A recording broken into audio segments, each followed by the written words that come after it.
চাকুরিতে কোটা বাতিলের দাবিতে শিক্ষার্থীদের আন্দোলন রাজধানী ছাড়িয়ে এখন গোটা দেশে ছড়িয়ে পড়েছে।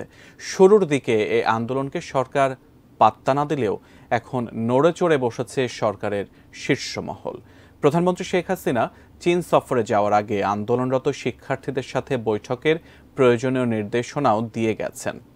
প্রধানমন্ত্রী যখন বেইজিংয়ের পথে, তখন 7 মন্ত্রীর রুদ্ধদ্বার বৈঠক। কোটা আন্দোলন নিয়ে কি সিদ্ধান্ত নিতে যাচ্ছে সরকার, জানাচ্ছেন বিস্তারিত মোহাম্মদ সোহাগ বিশ্বাস।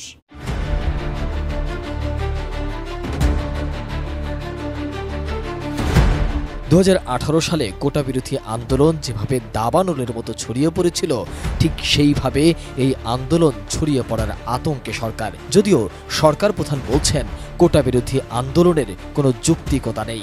যারা এর আগে কোটা বিরোধী আন্দোলন করেছিল তারা পাবলিক সার্ভিস কমিশনে কতজন পরীক্ষা দিয়েছিল আর কতজন পাস করেছে সেই হিসাবটা একটু বের করা দরকার। আর হাইকোর্টের রায়, এটার বিরুদ্ধে এভাবে আন্দোলন করা, এটা তো সাবজুডিস। কারণ আমরা সরকার থেকে কিন্তু এভাবে কোনো কথা বলতে পারি না, কারণ হাইকোর্ট রায় দিলে সেখানে হাইকোর্ট থেকেই আবার আসতে হবে। কিন্তু আজকে আন্দোলনের নামে যেটা আবার করা হচ্ছে, পড়াশোনার সময় নষ্ট করা, এটারও কোনো যৌক্তিকতা আছে বলে আমি মনে করি না। প্রধানমন্ত্রী যখন এই কথা বলেছেন, তখনকার আর বর্তমান পরিস্থিতি এক নয় বলে মনে করেন আন্দোলনকারীরা। বাস্তবতাও তাই। এরই মধ্যে বাংলা ব্লকেড কর্মসূচি দিয়ে নিজেদের আন্দোলনের শক্তি প্রমাণ করেছে শিক্ষার্থীরা। এখন পুরো দেশে ছড়িয়ে পড়ছে এই আন্দোলন। এই আন্দোলন স্ফুলিঙ্গের মতো বিস্ফোরিত হওয়ার আগেই নিয়ন্ত্রণ করতে চায় সরকার। আর তাই আওয়ামী লীগের সাধারণ সম্পাদকের সাথে জরুরি এক রুদ্ধদ্বার বৈঠক করেছে সরকারের 6 প্রভাবশালী মন্ত্রী।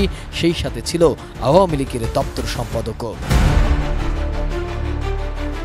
রুদ্ধদ্বার বৈঠকে ছিলেন আওয়ামী লীগ সাধারণ সম্পাদক ওবায়দুল কাদের, আইনমন্ত্রী আনিসুল হক, শিক্ষামন্ত্রী মহিবুল হাসান চৌধুরী নওফেল, শিক্ষা প্রতিমন্ত্রী শামসুন নাহার চাপা, প্রাথমিক ও গণশিক্ষা প্রতিমন্ত্রী রোমানা আলী, তথ্য ও সম্প্রচার প্রতিমন্ত্রী এ আরাফাত ও আওয়ামী লীগের দপ্তর সম্পাদক ব্যারিস্টার বিপ্লব বড়ুয়া।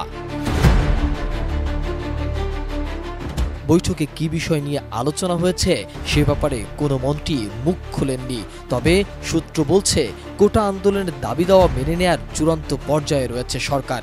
তবে নামে মাত্র থাকবে কোটা। এর মধ্যে মুক্তিযোদ্ধা, নৃগোষ্ঠী প্রতিবন্ধীদের কোটা থাকবে আংশিক। এসব বিষয়ে সিদ্ধান্ত নীতি এই বৈঠক। এদিকে 4 দিনের রাষ্ট্রীয় সফরে চীন গেছেন প্রধানমন্ত্রী শেখ হাসিনা।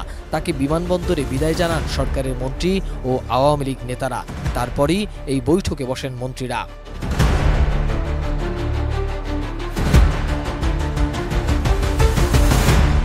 এর আগে সংবাদ সম্মেলনে কোটা বিরোধী আন্দোলন নিয়ে ওবায়দুল কাদের বলেছিলেন, উচ্চ আদালত রায় দেবে সে পর্যন্ত অপেক্ষা করতে হবে। তাই সে পর্যন্ত রাস্তাঘাট আটকে আন্দোলন পরিহার করতে হবে।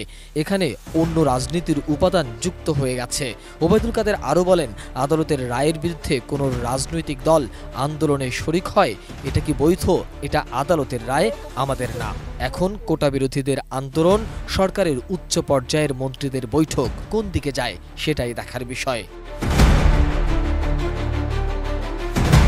মোহাম্মদ সোহাগ বিশ্বাস, এটিএন নিউজ, ঢাকা।